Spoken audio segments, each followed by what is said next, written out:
apa dan kira-kira mitigasinya seperti apa. Seperti itu. Nah, teman-teman di sini juga kita berkolaborasi di event ini, itu ada dari Telkom Indonesia dan juga Telkom University. Senang sekali kepada Recording in teman-teman progress. Telkom University yang sudah membantu kami untuk menyelenggarakan event ini, dan juga teman-teman panitia yang sudah keren banget untuk arrange acara pada hari ini. Selanjutnya adalah semoga event pada hari ini hadir pada siang hari ini. Semoga ilmu yang disampaikan juga bermanfaat. Jangan lupa disimak sampai akhir acara karena nanti ada bagi-bagi hadiah ya kalau nggak salah untuk MC, dan juga ada, aku nggak ngerti apa ada sertifikat tapi kayaknya hadiah aja deh. Oke, begitu saja. Terima kasih atas partisipasi dan juga kehadirannya. Wassalamualaikum warahmatullahi wabarakatuh. Terima kasih kepada Ibu Rahma Yulai Prastiwi atas sambutan yang hangat dan inspiratif. Semoga semangat kolaborasi dan inovasi dari Telkom Indonesia bisa menjadi motivasi bagi kita semua untuk terus berkembang dan beradaptasi di tengah perubahan digital yang begitu cepat. Berikutnya, kita akan masuk ke sesi sosialisasi produk Indibis yang akan dibawa langsung oleh Kak Rinda dari tim Indibis Jati Bali Nusra. Melalui sesi ini, kita akan mengenal lebih dalam berbagai layanan dan solusi digital dari Indibis yang dirancang untuk membantu pelaku bisnis meningkatkan efisiensi, produktivitas, dan daya saing di era digital. Kepada Kak Rinda, waktu dan layar kami persilahkan.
Oke, terima kasih banyak kepada Kak Rinda atas sosialisasinya yang informatif dan membuka wawasan.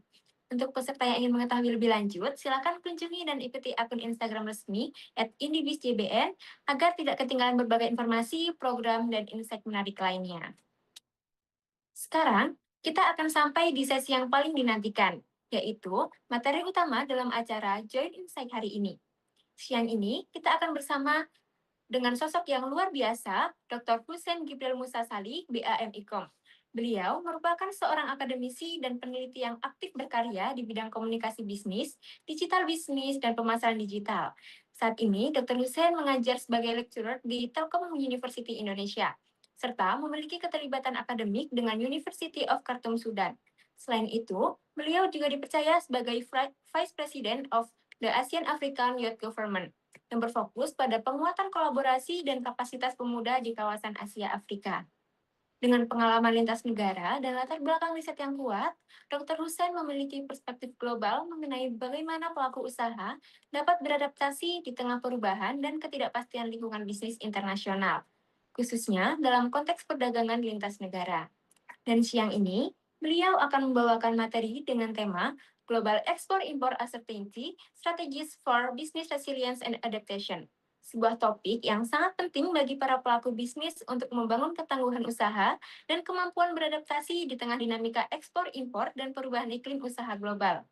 Kepada Dr. Hussein Gibreel BAM-IKOM, kami persilakan untuk memulai pemaparan materinya. Okay, Assalamualaikum warahmatullahi wabarakatuh. Good afternoon, everyone. Thank you so much, Aretha, for your great and amazing performance. Thank you so much for having me. And welcome all participants. I'm so glad to have you all here in these sessions. I hope this session is going to be enjoyable. We share together, we discuss together, and also exchanging our information and thought here. Please allow me, first I share my screen.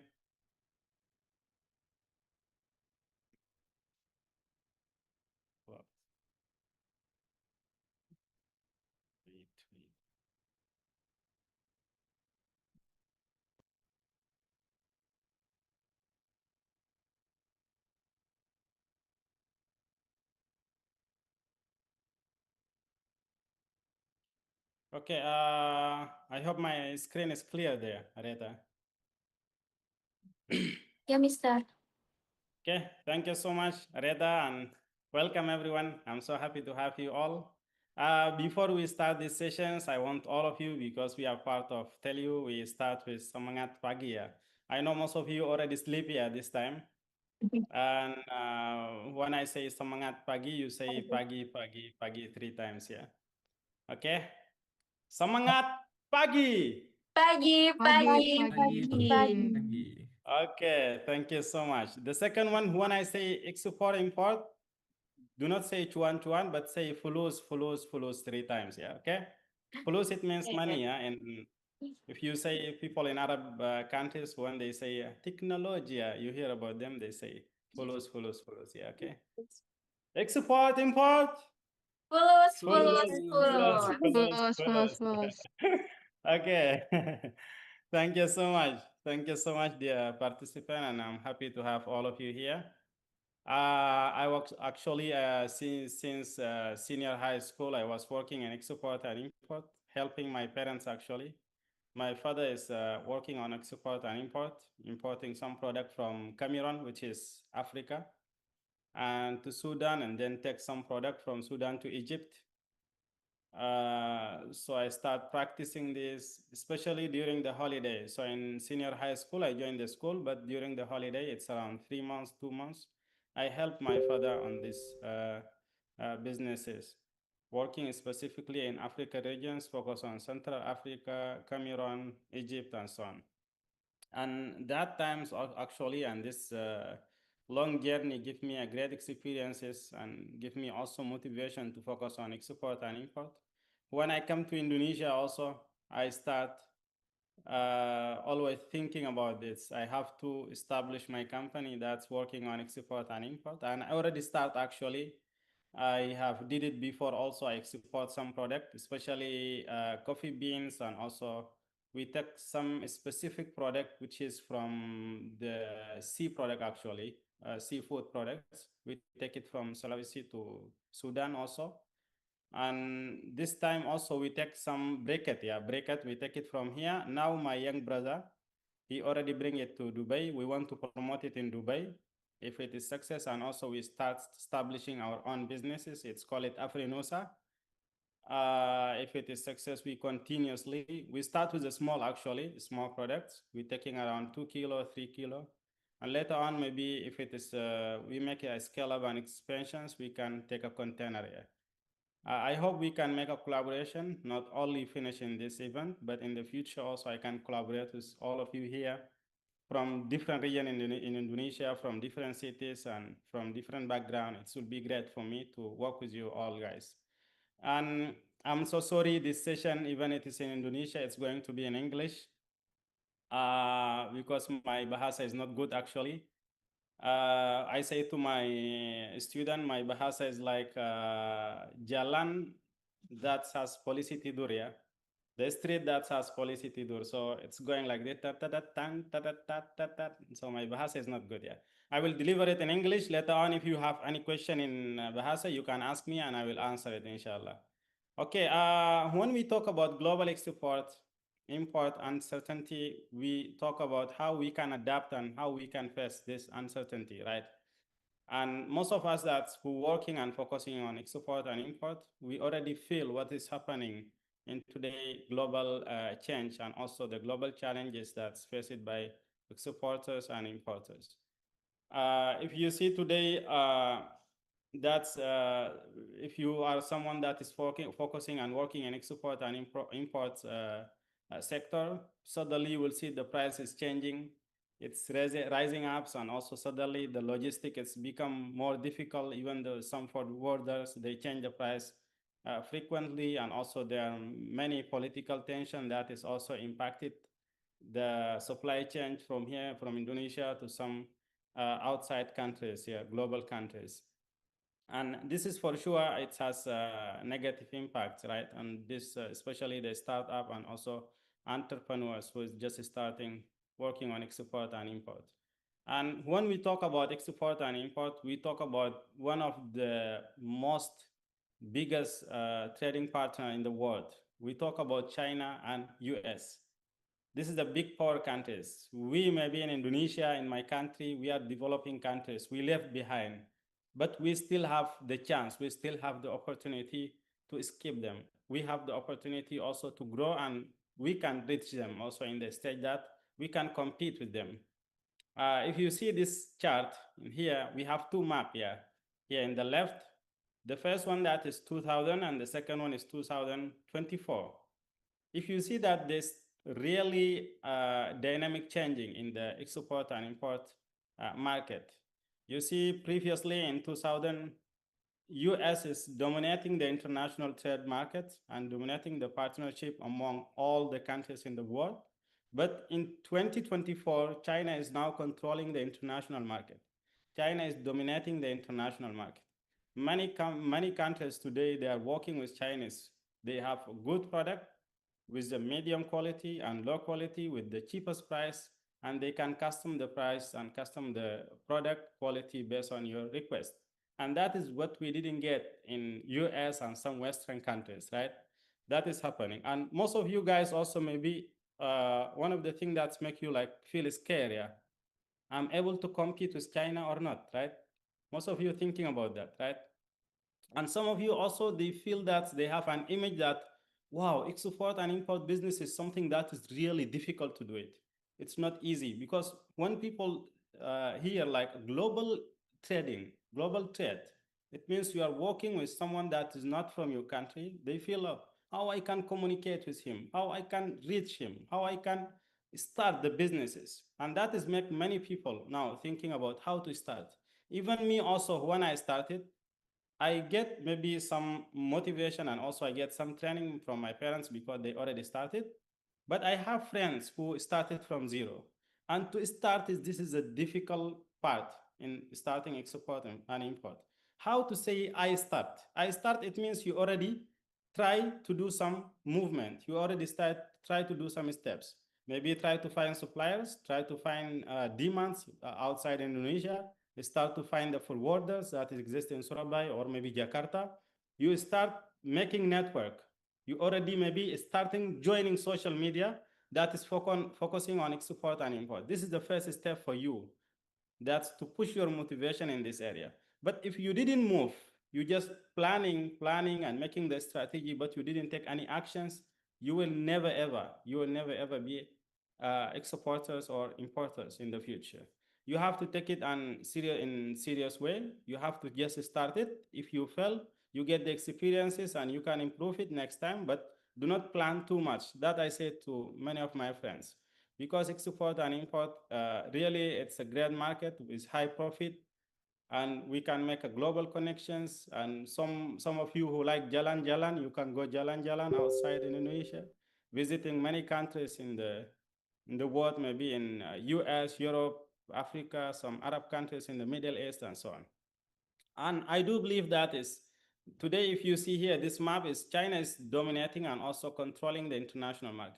And when China is starting controlling the international market, this is impacted the international trade. And this impact also, it has effect on the political tension, the currency instability, and also the logistic and supply chain. Why? Because the competition is start between big four, US and China, which is really impacted the international and global trade. And one of the classical challenge that most of the people who start export and import facing is its language and communication barriers. When we talk about communication and language, many people underrate it. They feel that, wow, communication is easy, something you can do it anytime. Language is easy because today we have AI, we have many translations platform that we can use it to translate what people say, but actually it is not like what you say. It is more than that. Communicating with people that's from different culture is not easy. Knowing other people language is also not easy. Yeah. It's need time, it's need effort from you to understand it. But one of the most important part, you should understand the communication style of those people. And when we talk about communication, when we put it here in the map, the classical model of communication started from the exporter, importer, and we have the channel here. The channel, it means how you can communicate with this one, with the buyers. Maybe the buyers is in Dubai, the buyers in Qatar, in Singapore, and so on. How you can communicate with him, how you can promote your product, how you can tell him that I have product which exists in Indonesia and I want to export it to this destination. This is very important.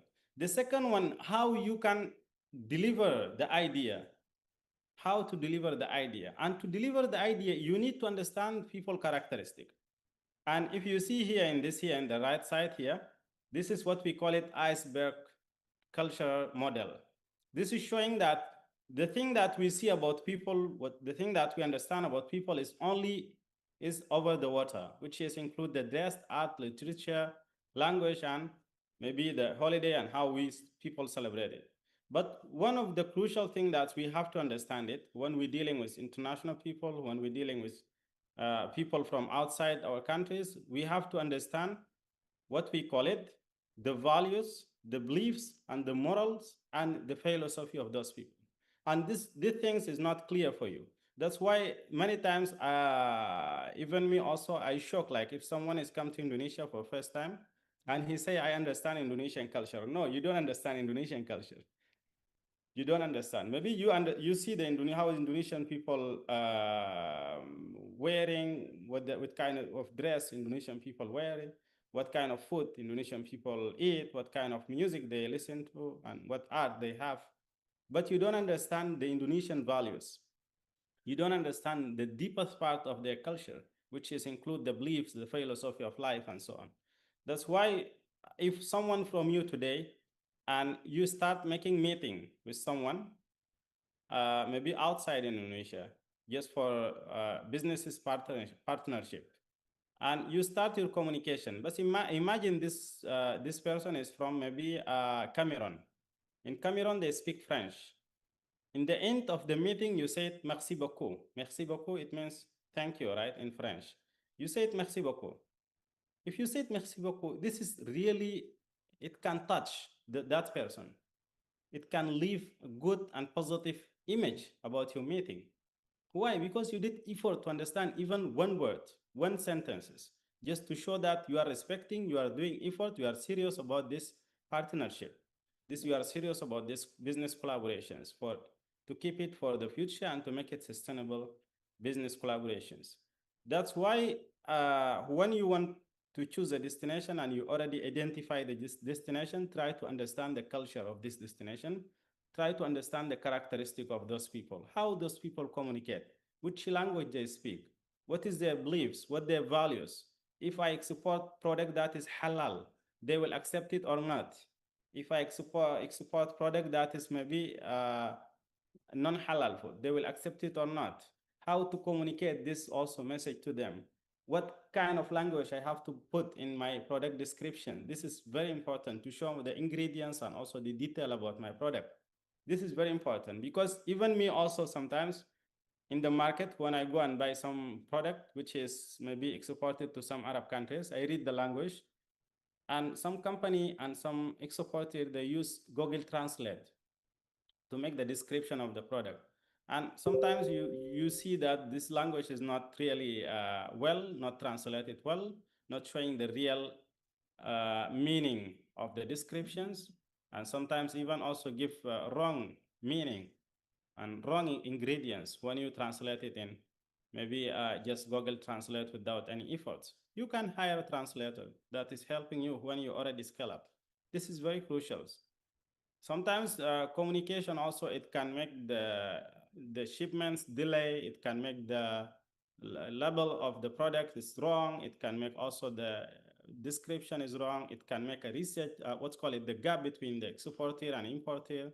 They can misunderstand each other's. Even it can make a conflict, which we call it communication conflicts, because of misunderstanding each other's and something related to the moral values and so on. This is very important. Like if I show you, this is a short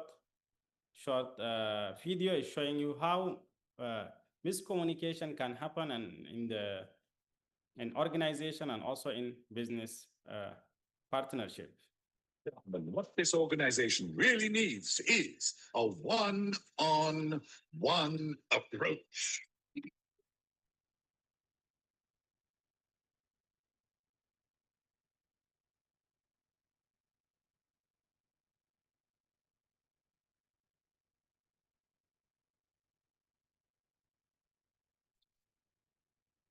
Easily.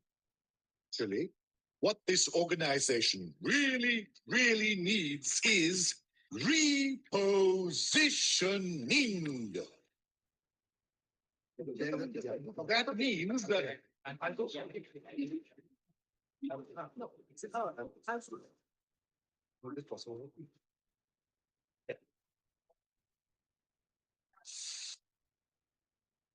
what this organization desperately needs is change.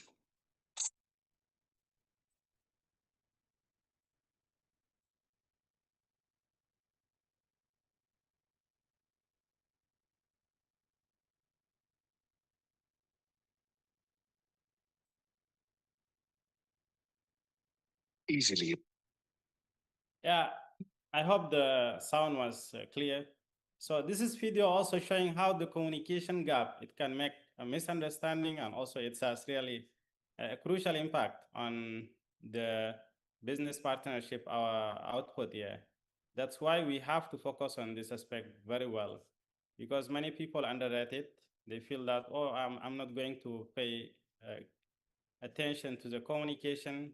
It's easy for me to do it and so on. So I can say that with good communication, the buyers can feel that you build a trust between you.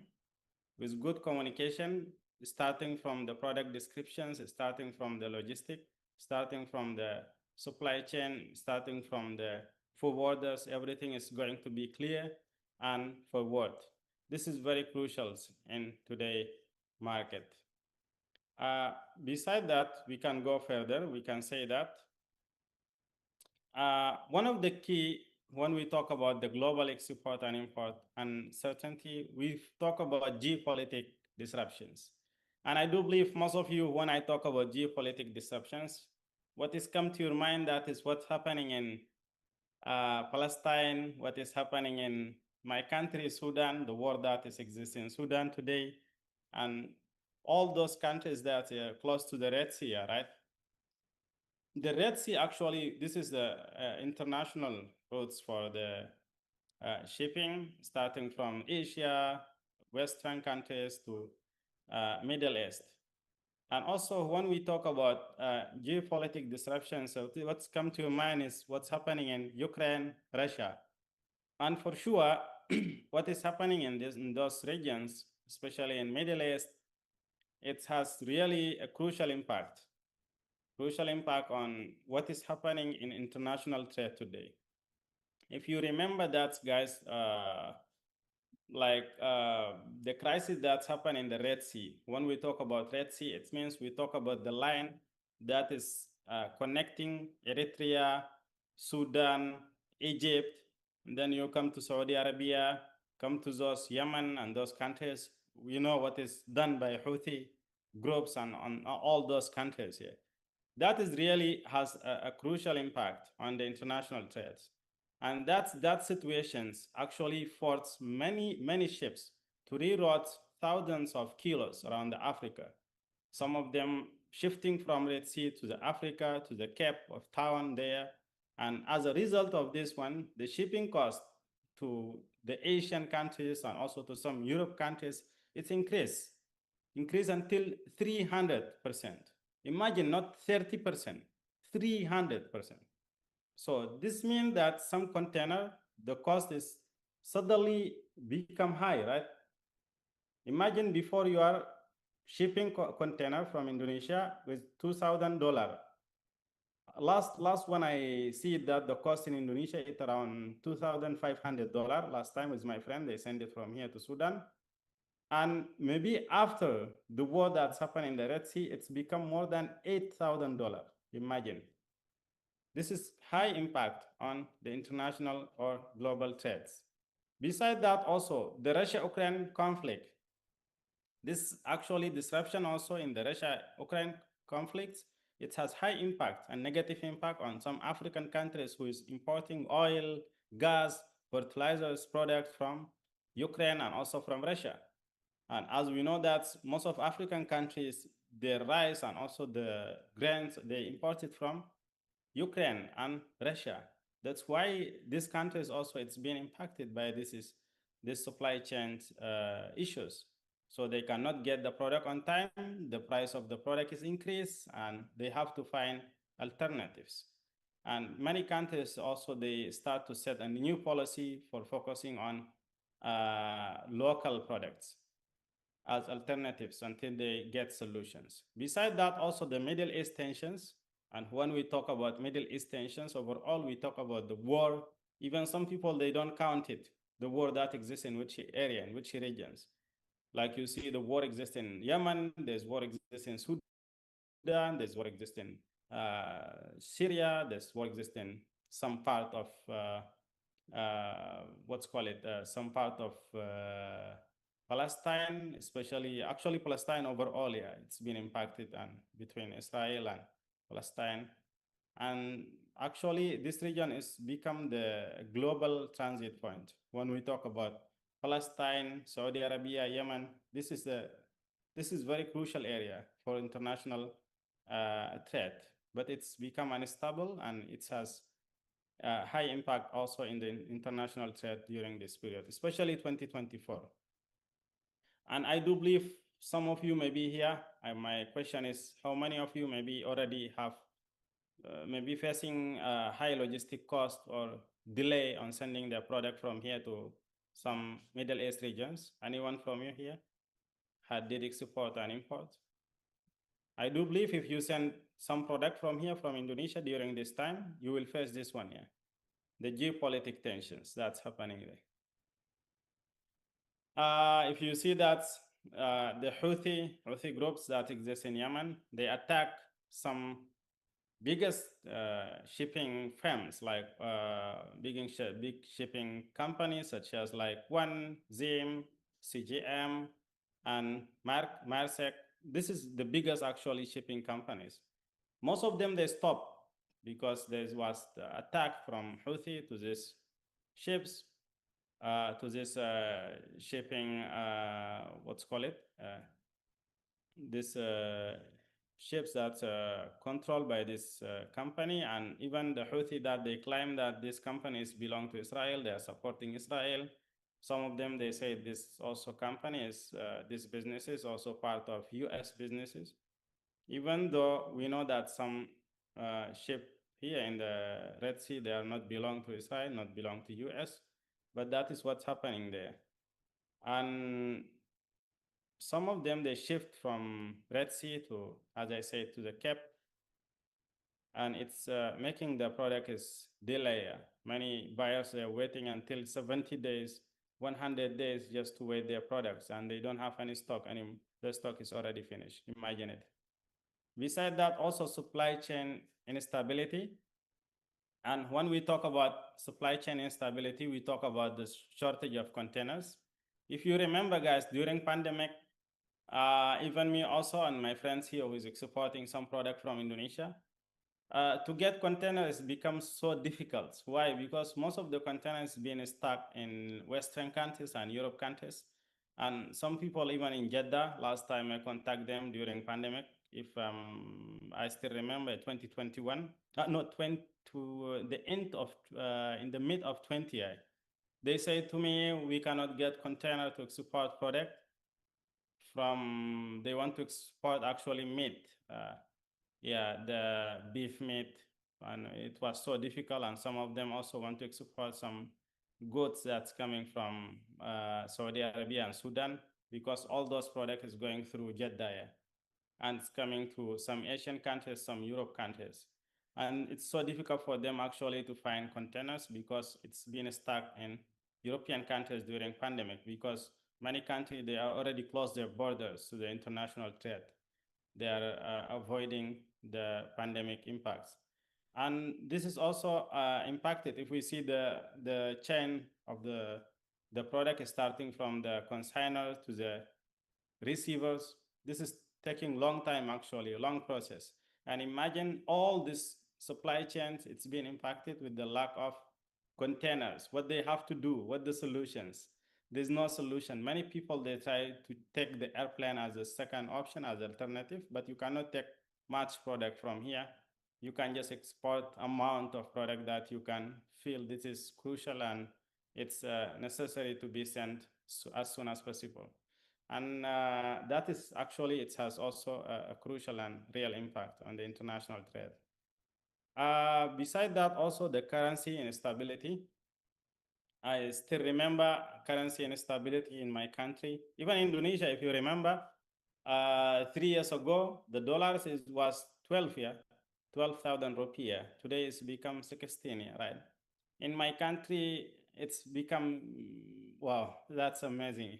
In my country, it was, if I'm not mistaken, one was 20. Now it's become really so high.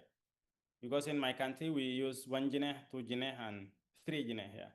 1, 2, 3. Yeah. For Indonesia, they're still using the thousands, which is also different, but the value is same actually. 1 jine in Sudan and 1,000 rupiah in Indonesia is also almost similar.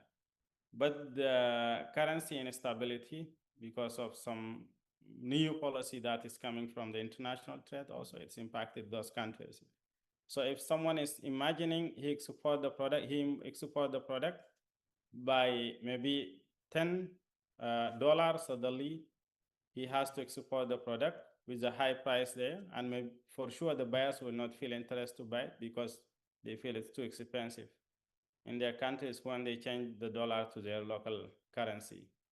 And this is also has a high impact. Many people, when they feel that the currency is not stable, people will stop to make partnership there. They will stop making any kind of transaction in this country or this destination, because today the price, it could be 10, tomorrow it could be 20, next tomorrow it could be 30. That is make the buyers and also the exporters not comfort about it. And also there's some currency also in African countries, in some Arab countries, some Asian countries also, it's become weak, yeah. As I explained it previously, the dollar is rising up here, right? Until now, if you see that the dollar is continuously rising up. At 16, it could be maybe, we don't know what will happen in Indonesia. Even Indonesia now is stable actually. Compared to many countries, Indonesia is much better, especially developing countries in Asia and Africa. Indonesia is much better, yeah. But we don't know what will happen tomorrow and after tomorrow in the global change. And when we talk about this causes and uncertainty, for sure, we talk about this man. Most of us, we know him. You know, Trump. Trump is an unpredicted person, actually. Yeah, he's a funny, and yeah, he make many regulations, and one of the famous regulations is related to the tariff, yeah. Most of us, we still remember what's happened in US when Trump already announced a new tariff for many countries, including Indonesia. And imagine the country like Cambodia, Bangladesh, before their tariff was just around 15, 10, suddenly it's become 50, imagine. 50, some countries become 90, like Vietnam. You see here, Vietnam. Some countries become around 52, 50, 53, 70. That is make many countries like feel, what's called it, they feel fears, like how to deal with these situations, what the alternatives, how we can overcome these issues. And many presidents in Asian countries and African, they start to go to US to make business deal with United Nations, US, to how to solve these tariff issues and how to decrease it, because it's too expensive. And some countries, they export some product like textile from Indonesia. Indonesia also exporting palm oil from here to US. And imagine the tariff is going higher. What they have to do, they have to find another market, or they have to make a business deal to make negotiations with United States governments on reducing this tariff. And that is what happened, and that is what done by Indonesian government and also some Asian and European countries also. This tariff, it's also has negative impact on the international trade, because it's make the international market unstable, and many exporters and importers, they are waiting. They start like standby, waiting what is next, because many new regulations has happened during the period of Trump in US. And when we talk about US, it means we talk about the international power. As I said, one of the biggest power countries is US and China, which is controlling the international trade today. Besides that, also some countries is requiring new certification for the products. Like in Indonesia, in my country, even the majority, they're Muslim, but we don't have halal labels or halal certificate. We don't have it actually. But in Indonesia, most of the product, they should prove, they should provide the halal certifications. And for sure, if there's anyone want to import product from outside Indonesia, you have to pay attention to this one. And maybe you write halal labels on your product and you export it to some countries that maybe they doesn't care about it. But some customer, even now, non-Muslim customer also, they start pay attention to the halal products. They feel that this product is clean, hygiene, and also it's good to consume. Some also that's customs and inspections also. There's some change in regulation that also it has impact on international trade and also export-import sector. Also beside that, guys, when we talk about export and import, we have to talk about the trends in this market. And if I'm talking about the trends, it means we want to see which country is dominating the international market, which countries emerging as also new competitors, right? And if you see this here, this chart, we see that China and United States, they're still competing, together. Germany also here, emerging as one of the competitors. But if you go to some Arab countries, you will see, and some African countries, you will see India actually. India has become one also of the competitors for China in especially this region. and they focus on medical equipments here. And they're controlling also the pharmacy market, especially the medicine and so on. And I do believe that there's many African countries today, they're welcoming Indians and also the Indonesian products. They need it so much. And this is chance for you guys who is today focusing maybe only on Europe and some developed countries. You can shift from those Western countries. You can shift to the Dubai, you can shift to Qatar, you can shift to Kenya, you can shift to South Africa, you can shift to Saudi Arabia, which is the Indonesian product more acceptable, and especially those countries, they need the Indonesian product. I still remember every spices that we use it in my country, actually, mostly we import it from Indonesia. Most of the product, especially spices, like we use it for cooking, and also the spices that we use it for seasoning and so on. We import it from Indonesia, actually. That's why Indonesia today become one of the major players in this sector, actually. Beside that, I'm going fast here in my presentation, so I can give chance for you for discussion, guys. Beside that, also, guys, one of the trending issues and also trending market today we have it is the digital trade market. And when we talk about digital trade market, actually, when I come to Indonesia, I was surprised that Indonesia is amazing in this area, actually. That we have, when we talk about today, e-commerce like such as Shopee, Lazada, Tokopedia, they start competing actually with the big four digital trade, such as e-commerce like maybe Alibaba, Amazon, and those big and international platform.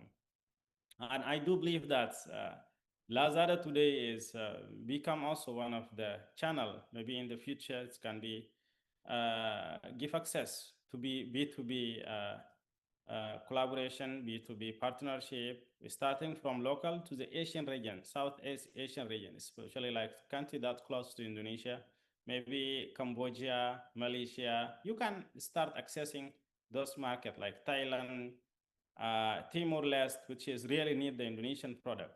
If you're able to access this product, then later on you can expand. Starting from this one is okay, actually.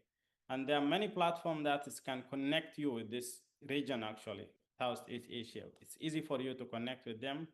There are also some, language similarity, cultural similarity, and that will help you also to communicate with them easily and also fastly, right? And even the currency also, it's they are not really difficult for transactions here if you want to do transactions, because some countries in Southeast Asia, they accept Indonesian currency, and also it's easy for you to use MasterCard and Visa card for payments, actually. Beside that, also there's change before we are using the exhibitions and also the physical market that we do it in many places to access and also to make connection with the international market. But today we get, in this digital era, we get a new chance to connect globally and also digitally with many exporters and importers, people who is focusing on this area of businesses, and from those who focusing on this sector. Even include me also, I join many social media groups that's focusing on export and import. I try to go to many websites that is focusing on this sector to make connections. When I make connection, it means I get chance to collaborate. I get chance also to get new experiences, new insight, and also new beneficial knowledge. I do believe that most of us today, we can connect online because most of us, we have fun. Most of us also, we have a social media account. We able to access the digital platform. We able to access maybe digital e-commerce platforms such as maybe Amazon, Alibaba. You can start connecting starting from today. Make your account there. The account is free. You make it, and then start to find what kind of product those people looking for in Indonesia. If you get the product and you identify the product, later on I will show you how to get which product that Indonesia export to specific destination. Based on that, you can identify which product that I have to export to these countries. And then you can try to communicate with the suppliers, build good communication channels with them, and be ready to export and start your own businesses. Okay, besides that, guys, there's a rising on the some products here. And this is happening not only in Indonesia, but internationally. Before, people are focusing only on spices, they're taking spices from Indonesia, taking some specific product from Indonesia. But today, there's many sector that has high demand globally. And when we talk about high demands, it means many people want to buy it, many people feel interest to get it. The first one here, we have food security product. When we talk about food security product, it means we talk about there are many countries that want to ensure that they're stable of their food supply. And for sure, so product like rice, flour, cooking oil, instant food, such as maybe Indomie, frozen foods that is being produced by maybe Indofood in Indonesia, it has high demand actually outside Indonesia. So even during the crisis, the sector is stay strong. Besides that, also we have the halal product. And when we talk about halal product, it means the global halal market is continuous growing. And when I say it's continuous growing, you can see many even tourists today, they're visiting Indonesia and visiting some halal tourist destinations. Why? Because they are looking for, they see they have a positive image about the halal products. But also in Europe and Asia, today also there are many countries actually, they are interested to support some halal and import some halal product from Indonesia to their countries. And if you see today, one of the countries that is also dominating this market is Thailand actually. Thailand is really, they're working hard in this sector.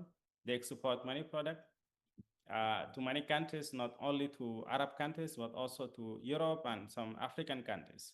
So I believe that, guys, there are many chances in this era, in this field, in this type of product that we can export in future.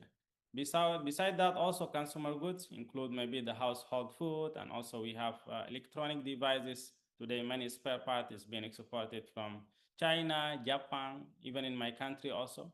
But many countries also in the world today, they are looking for the spare part that's coming from Indonesia, which is cheaper and has a medium quality and good quality actually.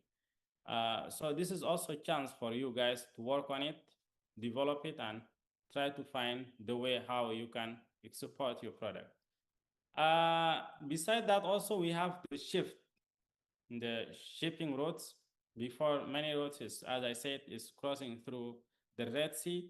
But after the war that's happening in the Middle East, many international shipping, they shift from there. And they start even, they do transshipments in like Singapore hubs and also in Malaysia, Dubai, for a while until the condition be stable, and then they continues again. And for sure, this has actually impact, but much better you have to find the safe one, the safe routes, which is making your buyers is getting what's been requested, what's been ordered, and because they already pay, so they are expecting to receive their product on time. Okay, I'm going to summarize what I have said. I go so fast. I'm so sorry, guys. I'm so sorry today. I went so fast here. Okay, I can summarize the key challenges today that exporters and importers face it. And I do believe, guys, most of you who is joining this event, you face one of it, yeah. If you already start, yeah. If you didn't start, you have also to prepare for these challenges, because this is summarizing what we have delivered today. One of the challenges that most of the exporters is facing today is, the first is logistic costs.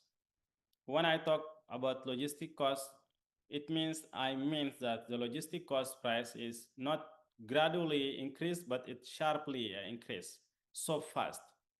So starting from the fuel prices that is changed, there are many company also, they adjust their fee depending on the global conditions. When they see there's a war in a specific area, there's an increase of the logistic costs, they will try also to increase the product price and so on. And this is make it difficult for many businesses to plan and make their price of the product. Even they cannot make a good pricing strategy. Besides that, also we have what we call it the payment risk. Most of us also sometimes we facing payment risk, right? And this currency that is changing every day, not stable. Say there's some bank restrictions, like even in my country, before I want to export, I want to what's called it transfer money to Indonesia. I cannot because they say we don't have access to transfer money to Indonesia. So I use Western Union. But today we have some digital platforms such as like what's called it the digital platform for changing Binance, yeah, Binance if I'm not mistaken, yeah, Binance if I'm not mistaken, yeah. Last time we used it also for transfer money from Indonesia to, if I'm not mistaken, yeah, to Sudan actually. But before me, I still using Western Union because Western Union is safe for me and trusted, and that's why I use it continuously. Yeah. That's why you should be aware when you are using digital platform. Beside the payment risk also, we also facing like difficulty in finding trusted buyers. And that is happening also to most of the exporters, especially in Surabaya. I have talked to many exporters in Surabaya and some regions also in Indonesia. They said we cannot find any trusted exporters, importers and exporters. Like someone want to export some product from Indonesia, but he's looking for trusted buyers. Trusted buyers even from any regions, but we need trusted buyers. How we can identify this person is trusted buyers? How we can verify it? How we can make this person is serious to buy from us? How we can make sure that this person is going to be consistent to buy from us? And that for sure need many steps. We have to do it. And I will also share with you one of the steps that you can use it to find trusted buyers in the futures. In the end of this presentation, I will show you how to get it.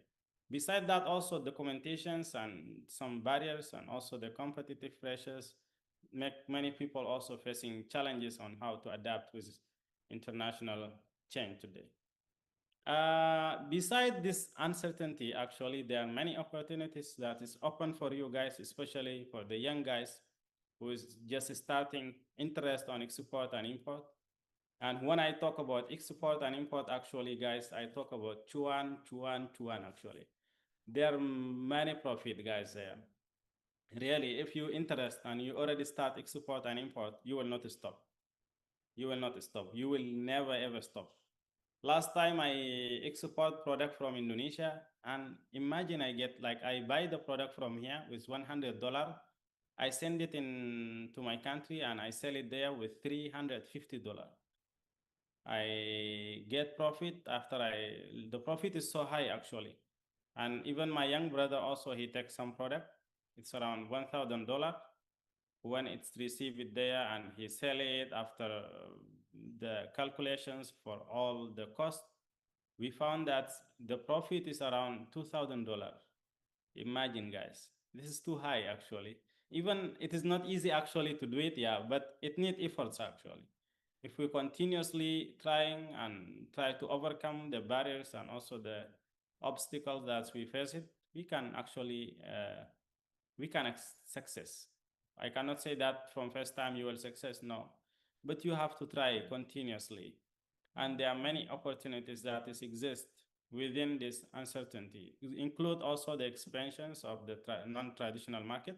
As I said here, you have to shift from traditional market to new market. And Middle East become one of the high demands market today. Include some African region that is really developing so fast, like Rwanda, Kenya, South Africa, and many African countries. Besides that, also South America include like countries like Argentina, Brazil, some countries there. They're really interested on the Indonesian products, and you can start it from today, not tomorrow, guys. High demand for affordable products. Also, now it exists. Many people they are looking for affordable product. And based on my experiences, the Indonesian product actually it has high acceptance outside, globally actually, not only in Asian regions. But many people, when you say that this product is made in Indonesia, they trust it. They feel this product it has good quality, and the price is not too expensive. Actually, Japan product is good, yeah, it's high quality and high price. When we come to China, China is cheap, yeah, but sometimes Chinese product has low quality, right? So Indonesia they're in middle here. Indonesia in middle. Based on my experiences, this is just my point of view, yeah. But maybe some of you has different opinion. It's okay. Yeah. Besides that, also today there are many chances also, and for you guys to avoid the risk, I do believe that there are many logistic options. For those who is staying in Surabaya, there are many forwarders exist in Surabaya here. They can help you in how to start export and imports. And you are lucky also here today in Indonesia. In Surabaya, there's a port, yeah, right? In Jakarta, we have port. So it's easy for you actually to communicate and connect with the international market. And it's easy for you also to make the shipping and also sending your product outside and making the transaction, the first transactions for you. Here, if we see the export and import of Indonesia, if you see that in January, actually it's declined by 80.06 compared to January 2023. But still, yeah, the Indonesian market is growing so fast actually, and it has high demand internationally based on my experiences. But sometimes maybe some regulations and also some logistic barriers that could maybe make it difficult for us. But yeah, day by day we improve. We get new experiences, we get new channel, we get new connection on how to overcome these challenges here. And I encourage all of you guys, dear participant. I encourage all of you from here, starting from today, you start thinking what kind of product you want to export. You try to find the buyers from outside Indonesia, and you can start the connection from today. I do believe some of you maybe not yet have experiences in export and import, right? Some of you still new, yeah. But it's okay, you can start it. You start the idea and then take action. If we see also the data of the official statistic of Indonesia today, Indonesian export and import actually it's not equal, and all of us we know why. The percentage of the imported product is still high. Even Indonesia has many products that it could be a chance actually. It could be a great opportunity and golden opportunity for Indonesia to make a balance between export and import, which is high. It has a crucial impact on the GDP, right? If today the economy, the export, it's increase and become higher than import, it means your economic is going to be stable. The incomes inside the country also will increase. Many people will get new chance also to export many products, and for sure it has good impact on the social and economic stability. And I encourage most of you Indonesian people, you can try Africa, because sometimes many people even ask me in the market, like when I say from Africa, people they think that Africa is one country actually, but Africa has 54 countries, imagine. 54 countries: Tunisia, Algeria, Morocco, Mali, Niger, Chad, Sudan, many, all those countries, until to the south here, South Africa, Madagascar. Many countries here. Yeah, imagine 54 countries. You have a great chance there, guys. You have a golden chance, golden opportunity to start exporting some Indonesian product. Last time I export product here to Cameroon here. Where is Cameroon beside Chad here actually? It's supposed to be here, this Cameroon. Yeah, I export product to Cameroon. We export product also to Central Africa because it's we usually come through the actually Central Africans here, from Sudan, Central African, Cameroon. We go here, but I couldn't go to Nigeria because that time there was a war here in Nigeria, so I couldn't go there. But I do believe, guys, you have a great chance to export product to Africa, and or maybe to Dubai or Qatar. It's okay. You just started from today, guys, because most of you not yet have an idea. But some of you may be here. I don't know. There's some of you already have experiences in export and import. Maybe yes, yeah. If you have idea and you have experiences, you can expand your market to this area, yeah, to this region, yeah, Africa. And the business with high potential in Africa is include agricultures. Most of African countries, they export the palm oil from Malaysia and Thailand. So Indonesia can also play a major role there. Besides that, also we have the charcoal, we have energy minings, digital technology, like maybe even you can make franchise for some Indonesian businesses there. Digital product like OFO, maybe some digital payment product also, it could be also implemented in Africa. You can bring the idea and implement it there. You can find the partner. Some also consumer goods such as maybe the daily household food goods, sorry, include maybe like Michin products, Michin products. If that's why I say to my friend, if someone is already start eating Indonesian food with high taste, when I back to my country, I feel the food in my country doesn't have taste yet. Because Indonesian food has high taste actually, because there are many spices it's used for cooking, yeah. And this is great chance actually for you guys. There are some company actually, this company, I don't know how to pronounce, Sidoya guys, Sidoya, if I'm not mistaken. When I was in junior high school, actually, most of the paper that we use it in writing, paper that we use it for the notes also, it's all made in Indonesia actually. When I was in junior high school, elementary school. But now all the products, all the papers is made in China. Before it's made in Indonesia actually. And I know also even China, they take the wood from Indonesia. So China is now competing there and they control the Sudanese market actually, because they sell it with the cheapest price compared to the this product, Sido product, But Indo food now, they already join African markets in Nigeria, in some Ethiopia, Kenya, and they has high demand there actually. And Wilmar International also, they already enter the African market. Beside that also, Mayora Group, This is a company that's already, they start expanding in African actually, and include the trend, Indonesian trend,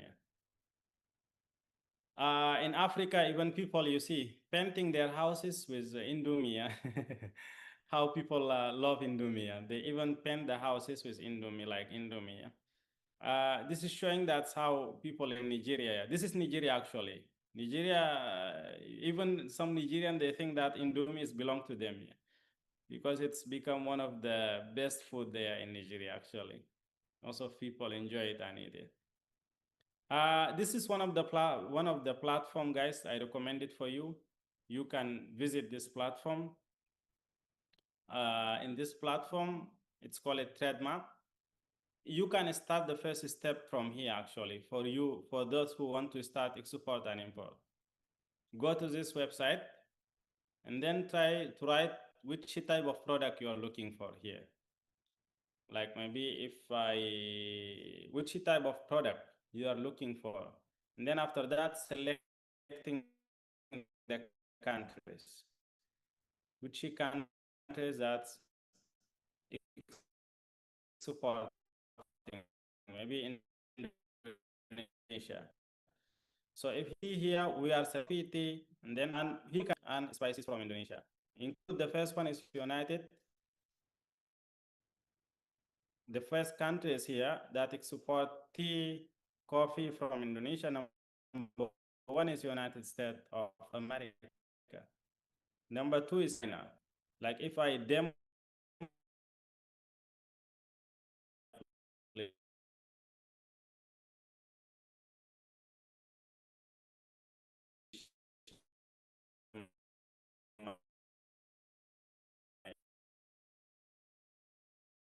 like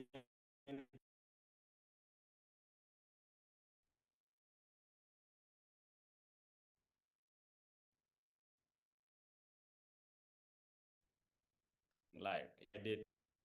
We can see the fish. Let's see the fish. Which country is importing fish from Indonesia? We can click here. And then we click search here.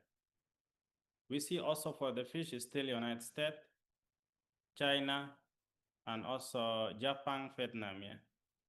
And also we can choose another product, maybe many products here. Yeah? We can see it. And then you can see which country that exporting this type of product from Indonesia. You can choose anyone here. This will give you a new perspective on to know the demand. Yeah. If now I get to know that United States is importing the coffee and or maybe the tea from Indonesia, it means there's high demand there, right? When there's high demand, it means I can compete. Even there are many companies that are exporting product to this market, but I can compete with them. It's okay. I just start and try to export my product there. Or maybe I can try to find the lowest countries here, the countries that's here. It may be like Mauritius in Africa. This Mauritius, it means also exporting. They are importing fish and also fish products from Indonesia. Or maybe I try to see maybe here if I choose like maybe coffee is actually one of the here. If coffee here I see Morocco, Algeria, Saudi Arabia. They import coffee, tea from Indonesia and spices actually. When we talk about spices, I guarantee that all African countries, all Arabian countries, all European countries, they import spices actually from the countries that exist in Southeast Asia and also India and Pakistan, yeah. Because this is a land of spices here. Most of us, we know that. That's why it's great chance for you guys to see here, look which kind of product you want to export. You see the product and then you click on it. And then here you click Indonesia, you choose Indonesia. Even you can change the country. Like maybe you want to know Indonesia is importing product from which country. You can also choose it here and then you can select imports. Here change it and then you can see Indonesia import this product from which countries. Like maybe if we talk about sugar, yeah, maybe sugar is Indonesia mostly import product like sugar from outside, from some Asian countries. So it will give you actually great overview about export and import. From here, you get the product, you identify the product you want to export, and then you try to find the partners outside here. And for sure, I do believe that if you already identify the chance, it's easy for you to find the buyers here. Okay, let me share my screen again. Wait.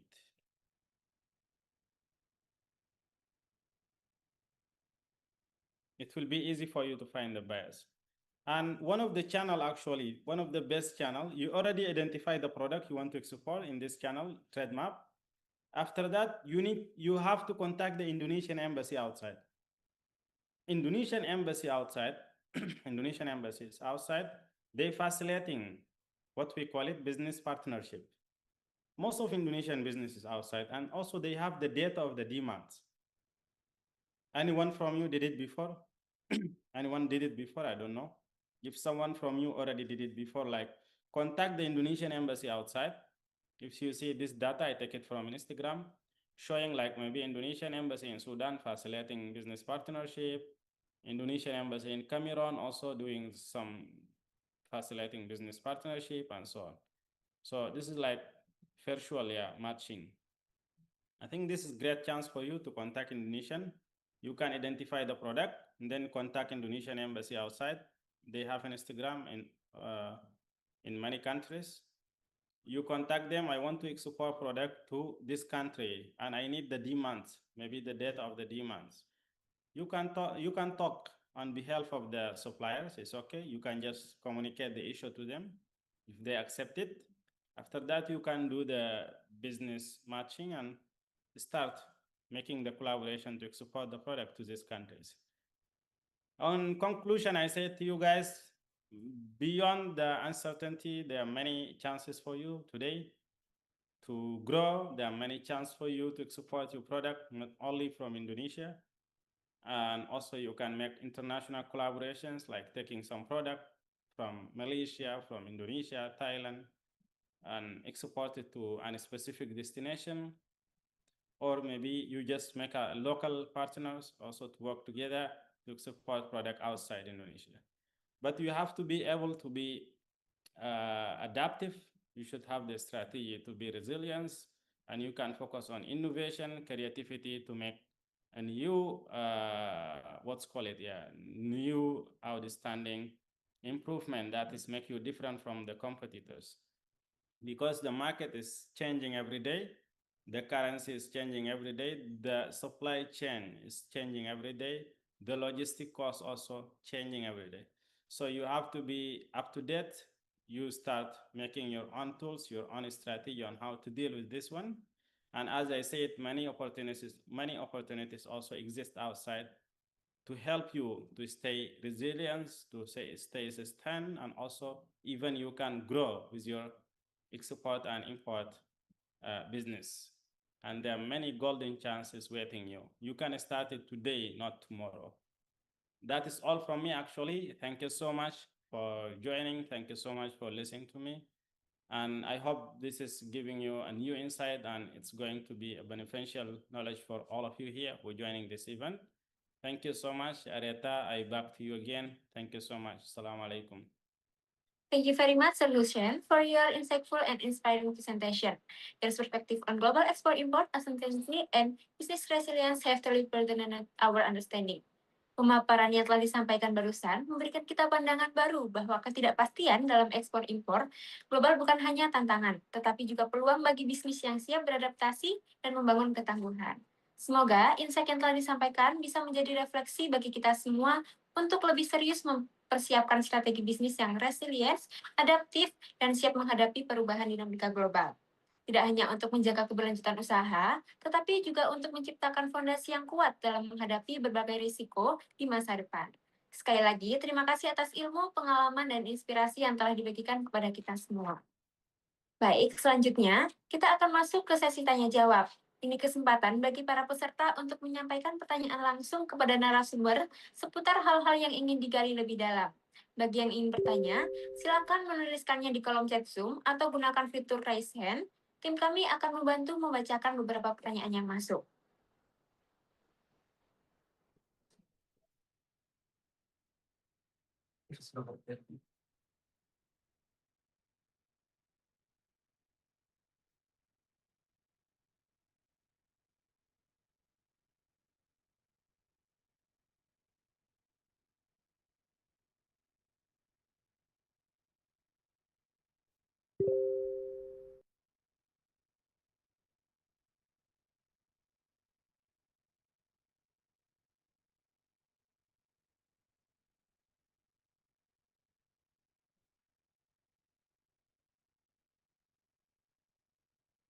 If someone want to ask in bahasa is okay, monggo ya.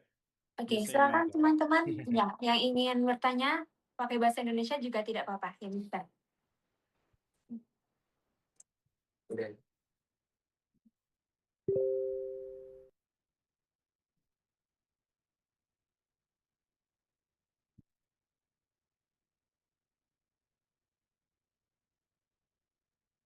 Oke, mungkin kepada Kak Reni Suara ya, silakan.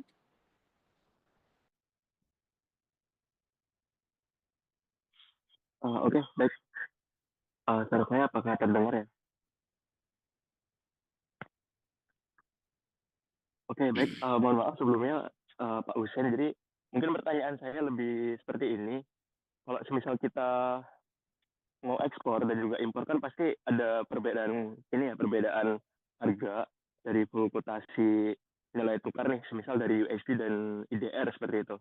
Nah, kita kan mungkin sebagai owner itu kan pasti ingin ngikutin harga pasar tuh dari produk kita. Kita asumsikan mungkin produk ikan di harga pasarnya dia per kilonya itu mungkin ada di sekitar $10 seperti itu. Tapi karena mungkin dari buyer itu bisa ngelihat ternyata potensi atau harga yang ada di Indonesia ini, market yang ada di Indonesia ini lebih murah seperti itu. Nah, sedangkan kita kan udah ngeriset dulu nih, Pak Hussein. Itu sekiranya kita harus sesuaikan dengan buyer atau sekiranya kita bisa nego lagi gitu. Apalagi kan mata uang itu kan perbedaannya tinggi banget ya kalau kita lihat USD sama IDR juga gitu, Pak Hussein. Jadi intinya dari pertanyaannya itu strategi apa kita yang bisa untuk menghindari dari fluktuasi tadi, nilai tukar mata uang tadi yang terlalu berbeda jauh gitu, Bro Hussein, sekiranya. Karena kalau kita mau ngikutin harga market dari pasar global dan juga market yang ada di Indonesia itu kan pasti berbeda ya. Mungkin dari Pak Hussein ini ada pengalaman atau mungkin ada experience yang bisa membantu untuk menjawab itu. Mungkin itu aja.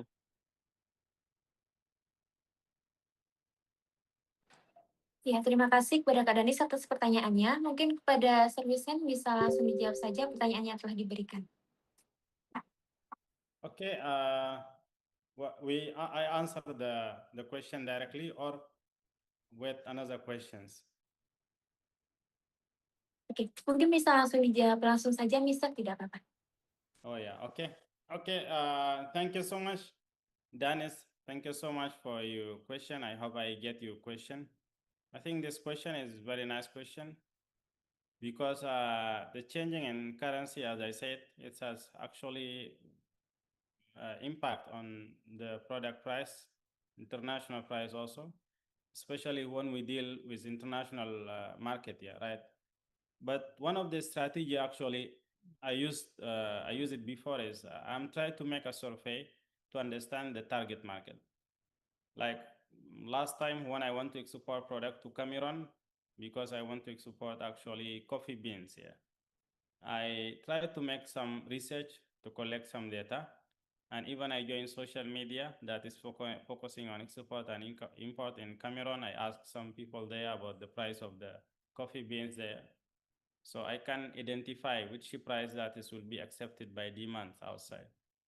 Like if the coffee beans here, 1 kilo maybe in Indonesia, yes, maybe say it like, or maybe as you say, the fish, yeah, maybe you want to export fish. Yes, we make like the fish is $10 maybe $10 in Indonesia, and outside Indonesia it's supposed to be maybe around more than 10, yeah, right? If we just export the product with a 10, we cannot get profit. There's no margin there. That's why in this case, I will try to collect data about the target market. Maybe if my target market in Cameroon, I will collect the data about the price of the fish in Cameroon. Maybe imagine just like forecasting, maybe it's around $30. If the price of fish in Cameroon is $30, it means I will try to make the one that will be accepted by the demand, by the buyers. Maybe I can sell it with $20. $20, maybe the buyers will feel interest to get it. And I have to calculate also the cost of the goods, and also I have to calculate the additional production and quality cost. I have to calculate also the packaging requirements and all the things that I needed. After that, also I have to think about the export logistic requirements and the price. I have to think also about the currency risk. Maybe suddenly the price will change or something like that. And then the margin. So all this aspect will give me an overview also about what price I have to make, what the best price I have to sell this product there in this target market. So you have to make a calculation first. After that, collecting the data that you needed about the target market to identify the price of the product there in the target market. After that, you can make the offer. And when you make the offer to the buyers, for sure, you have a chance to make negotiations about the price. You can make, sometimes even me, I did sometimes Zoom negotiations about the certification, about also the requirements and about the risk, about logistic cost and many things. We can make a deals continuously, but we have to be a professional. We have to be a fair on that one, and we have to be a trusted exporter and importer. Even from Indonesia, it means we have to be a trusted exporter, because building trust is more crucial than building the first relation on export and import sector. So how to keep these buyers is very, very crucial. We can make the price so high, but maybe we will lose the buyers. If you lose the buyers, it means you lose the image, you lose your brand image, you lose everything in the market. And it's difficult for you maybe in the future to find buyers, because it's easy for them to communicate about you. I have did deals with this exporter and he did blah, blah, blah, blah to me. So you try to build trust, be trusted exporter, and be transparent, be professional, and make your own calculations. Where is my profit and what price that is fit to this targeted market here. I think that is all from me, Dennis. I hope I answer your questions. Oke, baik. Mungkin Kak Danis, apakah pertanyaannya bisa terjawab? Oke, terima kasih Pak Hussein mungkin udah terjawab ya. Ingin konfirmasi lagi, kalau semisal terkait buyer ini kan pasti kalau barang kita terutama bahan baku itu kan pasti mereka carinya yang lebih murah dari market yang ada di negara mereka kan ya bro, Hussein ya? Yeah, right. Yeah, for sure, bro, because they want to get profit. So they will take it from us. If it is raw material, actually, maybe they will process it again there. That's why in this case, especially for raw materials, it needs negotiation actually. So to set the right price, which is working for you and working for the buyers, we have to make negotiations. Because some people, they take the raw material with the cheapest price and then they make product from it and they sell it with high price. In this case, maybe they will accept the offer directly when they feel that this price is acceptable for them, because they are going to recycle the raw materials and making money product from it.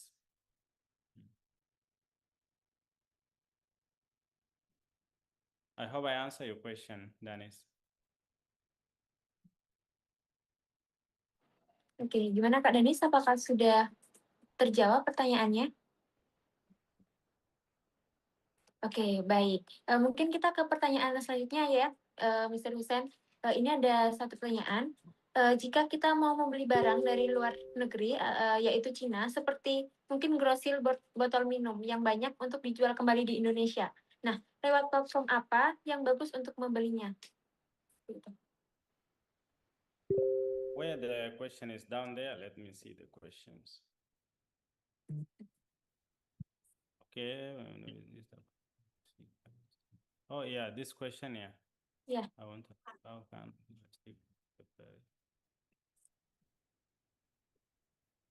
which question? Because there are two questions here. Mungkin yang atas bisa, Mister. Oh yeah, okay. If we want to buy goods from abroad, mungkin China, Chinese, such as buying lots of drinking bottles to resell in Indonesia. Which platform is best for buying them, Mister? Which platform is the best, yeah, for Yeah. buying, yeah? Yes, platform best Okay. for resell.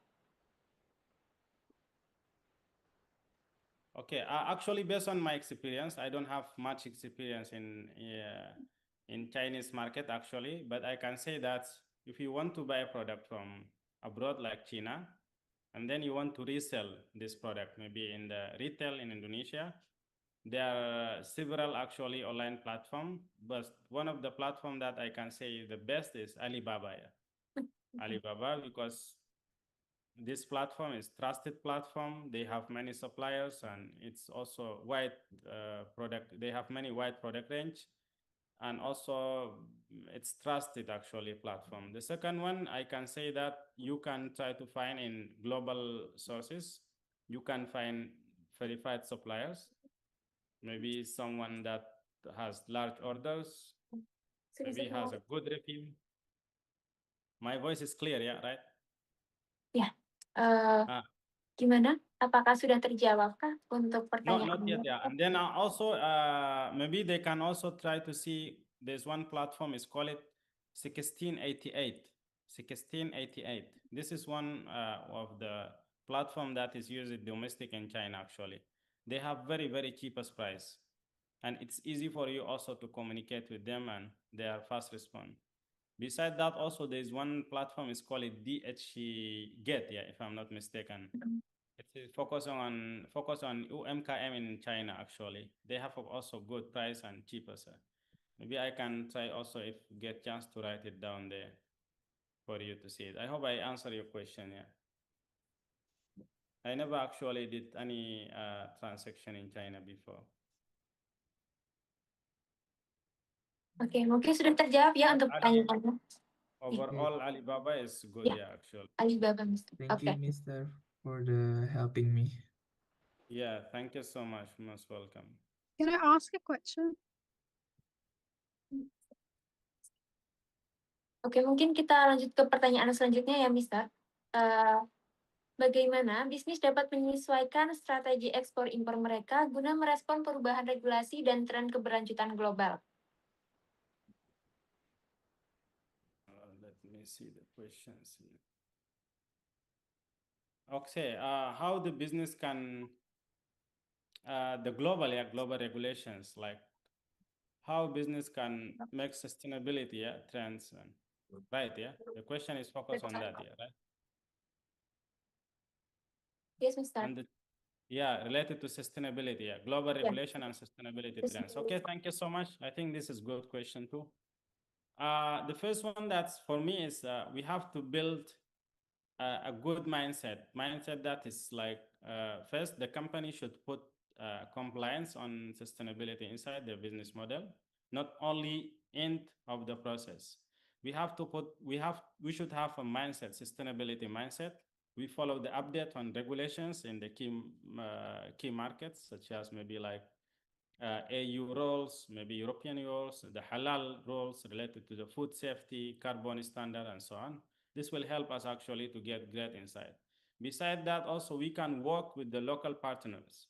When we work with local partners, it means we get the chance to make consultations. We can understand the target market, and also we can make a the standard documentation for our product, and also the quality check based on the regulation that is changing every day. We have to understand it first, and we need to start from zero on this one. When I say start from zero, it means we build it based on the collaborations. But it doesn't mean we start from nothing. Start from zero. It could be we see some people or some competitors that's already implement this. We can make some collaboration to implement such a regulation and also such a change. Besides that, also we can, the second one, we can make green and supply chain step by step. Like business can slowly make their supply chain more sustainable by improving the energy efficiency, reducing the waste. And today, even in Indonesia, actually, there are many campaigns that is focusing on waste management and recycling. And last time, even some of my students, they have idea about like recycling the used oil, and it's great idea actually. And it will be nice actually if we focus on such aspect. Besides that, also we can use sustainability as a market advantage, not only an obligations, because many people, they think that I have to be sustainable. It means because the government is push us to be sustainable. No, we have to take it as responsibility. We have to take it as something that we have to do it, not only because it's obligations from the country, but it's an advantage for us. When we improve our sustainability, many people will feel interest on our businesses. And if you see today, many European countries, they focus on sustainability without any pressure from the government. Why? Because if the investor want to invest in our company, the first thing that they will ask about it is the report of the sustainability. If the company or even the startup doesn't have any report about sustainability, or they don't care about sustainability, no one wants to invest there. So to target investors and also to make collaboration with some big company or to scale up, try to take to see the sustainability as advantage, not an obligations. I think that will be a great chance for us to keep our product later in the future sustainable, and also we can grow up faster. I think that is all from my side. I hope I answered the questions here.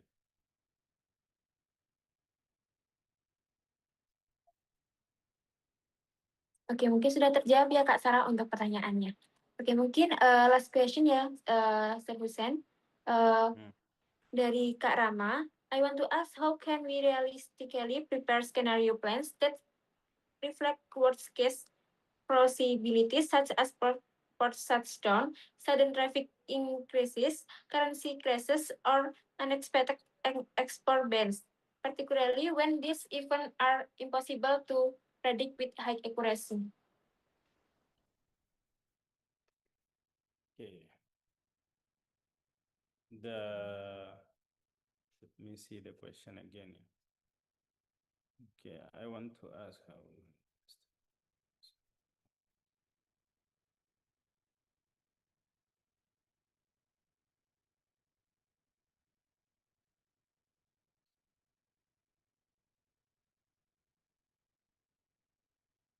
Okay, actually, this is one of the, I can say one of the difficult question actually. Why? Because we have to make a strategy for something that is not happened yet. And to be realistic also, actually, it's somehow tricky. Even we cannot forecast like exact timing of the port shutdown, or maybe currency crash, or the currency instability that is going to happen. And building a strategy that is help us to predict is not easy actually. But I can say that we don't try to predict the exact event, but we prepare for the type of the events. Like for example, instead of saying the Red Sea will close, we plan for routes disruptions. So in general, instead of predicting maybe 10% currency crash, we plan for sharp fluctuations. So in this case, it means we build flexible options before you need them. So make your own plan B, plan A, plan B for everything. But the most important part, you should be flexible to adjust your strategy, to adjust your plan based on the situation that is happening around us. Like if I give you more realistic example, when pandemic come to Indonesia, no one, never, not only Indonesia, pandemic come to the world. No one predict that we are going to have pandemic, right? COVID-19. And suddenly we study in the campus physically, and we have to change. We cannot meet physically anymore. And many school, many university, they cannot adapt to these situations. But some school, they already shift so fast. They are so fast. No, it doesn't mean because they already predict that this COVID-19 is coming. No. Or maybe they didn't predict that also we are going to have pandemic, but because they are flexible, they have their own adaptability strategy. That's why they are fast starting buying the computer. They start download some application that they can use it for online teaching. They are so fast shifting from physical teaching to the online teaching. And it doesn't mean that the big power or the big company or big campus or big university, they can adapt fast or they can change fast. No, it's depend and it's based on our strategy. If you have a good strategy, you have flexible, you have a good plan A, plan B, I think you will prepare yourself for any change or any challenge that is happening around you. So in the future, I can only say that just build flexible options before you need to start them. And the best scenario plan that you can prepare it before the crisis happen is maybe having more than one shipping routes. Like if you are only exporting product to Middle East through Red Sea, you can try to export product maybe through the Cape, through the Africa routes, which will be the plan B, or maybe through the European routes, which also will be the plan B. And try to make more than one supplier. Like if you have one supplier in Surabaya, you can make supplier maybe in Kadiri or in Sidoarjo, or maybe one supplier in another city. So you have the plan B here. The supplier is not only one, but you have two. This is A, this is plan B. You have more than one port options. Like if you are only exporting product from the port of Surabaya, which is called it Tanjung, what's called it, Tanjung Lab, I forget it. It means Tanjung Priok, yeah, or something like that, yeah, Areta, yeah, if I'm not mistaken. Iya, Mister, Tanjung Priok. Tanjung Priok, yeah. It means you have also to export product from the Jakarta port, also from Tangerang. So you are not only exporting product from Surabaya. You have to make maybe Surabaya as plan A, the plan B, it could be Tangerang there. And or maybe Samarang, yeah. And then also use multiple payment method. You have plan A, maybe I'm using BRE smart card, and also I can use Western Union as a plan B. It's okay also in this case. So if one road closed, or maybe one payment is closed, or maybe one logistic option is closed, it means I already have another one that is ready. I can use it anytime. This will keep you resilience and fast to adapt with the change and also the what's called it, the uncertainty that's happened in your businesses and also behind you or beside you. I think that's all from me. I hope I answer your question. Thank you so much. Oke, mungkin ada tambahan itu ya, Mister. Mungkin dari nanti kemungkinan terburuknya ya, seperti penutupan pelabuhan, atau apakah ada asuransi dari pihak pelabuhannya seperti itu?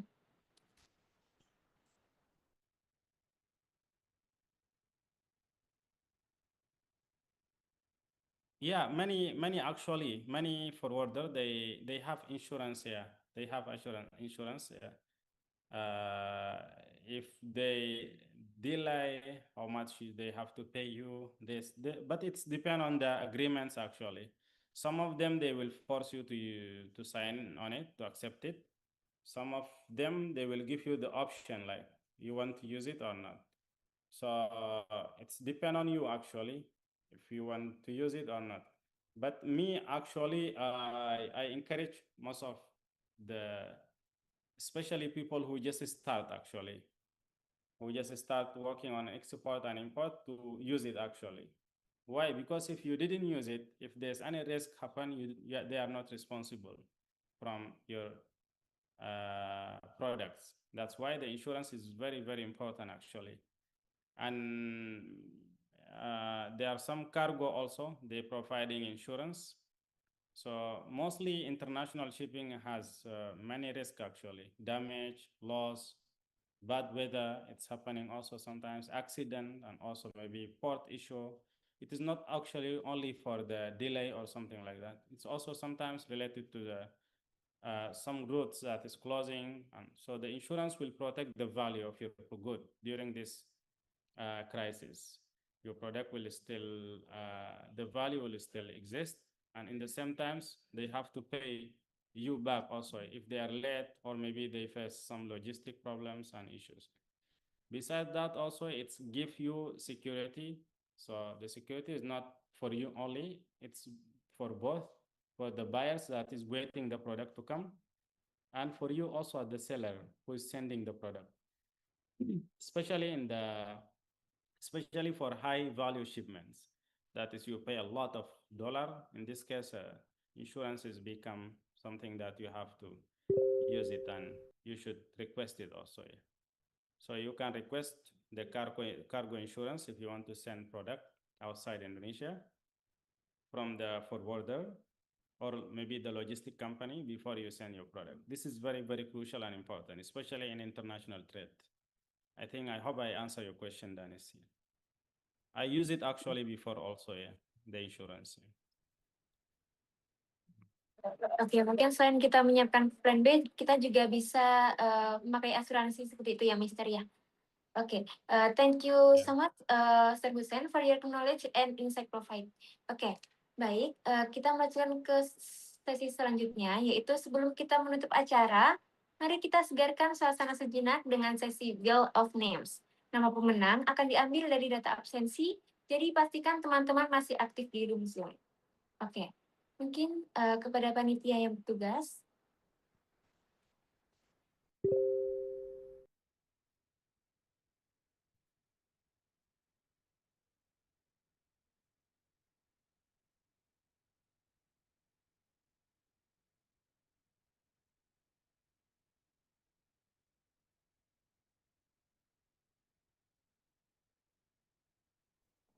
Oke, kita mulai putarannya ya. Siap-siap semuanya.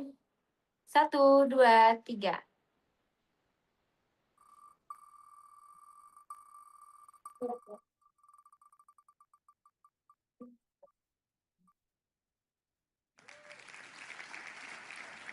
Oke, pemenang pertama selamat kepada Kak Haura Hafizah. Oke, mungkin kita bisa spin kembali untuk mencari pemenang kedua. Oke, 1, 2, 3.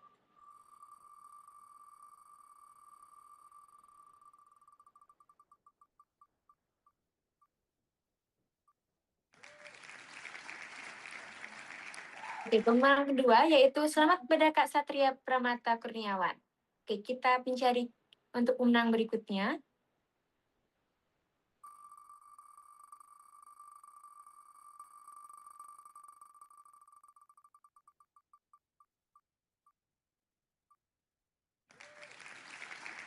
Oke, selamat kepada Kak Zena Maulita dan kita spin untuk pemenang yang keempat.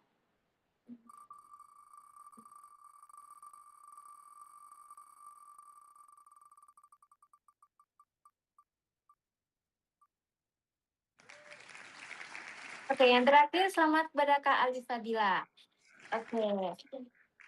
Selamat kepada para pemenang yang beruntung hari ini. Terima kasih sudah aktif dan tetap stay bersama kami sampai akhir acara. Untuk pemenangnya nanti bisa kami hubungi langsung kepada para pemenangnya.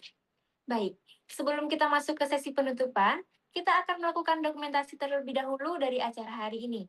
Maka dari itu, kami mohon kesediaan seluruh peserta untuk mengaktifkan kameranya sejenak.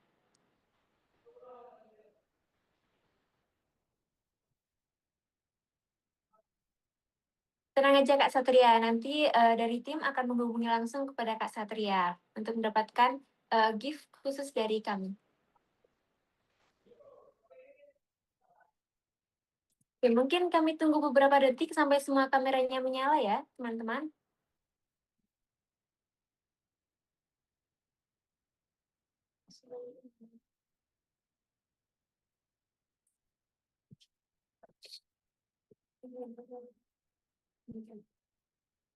Oke, untuk teman-teman bisa mengaktifkan kameranya sejenak untuk dokumentasi.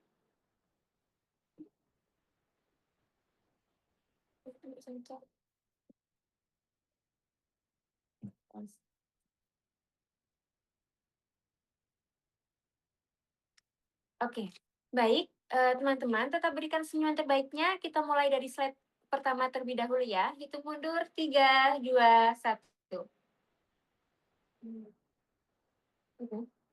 Sudah. Oke, selanjutnya kita pindah ke slide kedua.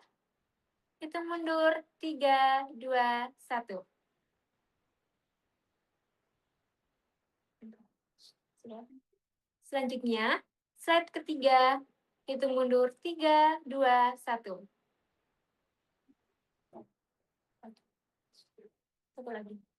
Dan yang terakhir, untuk slide terakhir, hitung mundur 3, 2, 1.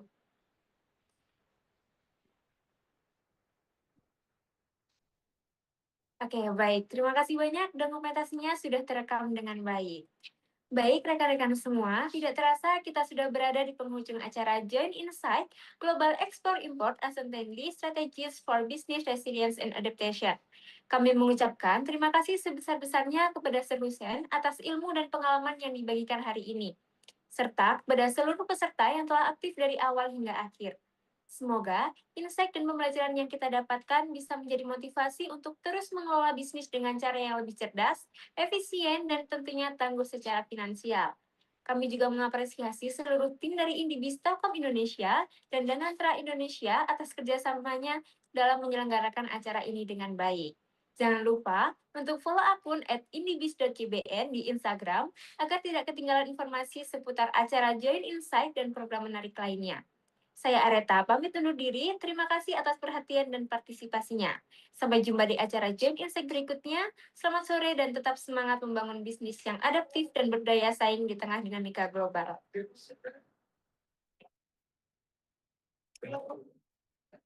Thank you, Reta. Thank you so Ya, much. thank you, Mister. Thank you, Mister. Thank you, guys. Thank you, Recording Kak. stopped. Thank you, Rita. Thank you, Mister. Thank you, Thank you, Mr. Laura. Hussein. Thank you so much. Thank you, Thank Mister. you, Thank you, Mister. Nadia. Thank you. Thank you, Mr. Hussein. Thank you so Thank you, much, guys. Mr. Nice to see you all. Thank you so much. Canggih, Baraman, Adelio, Taresia, Vicky. Thank you so much. Nice to see you.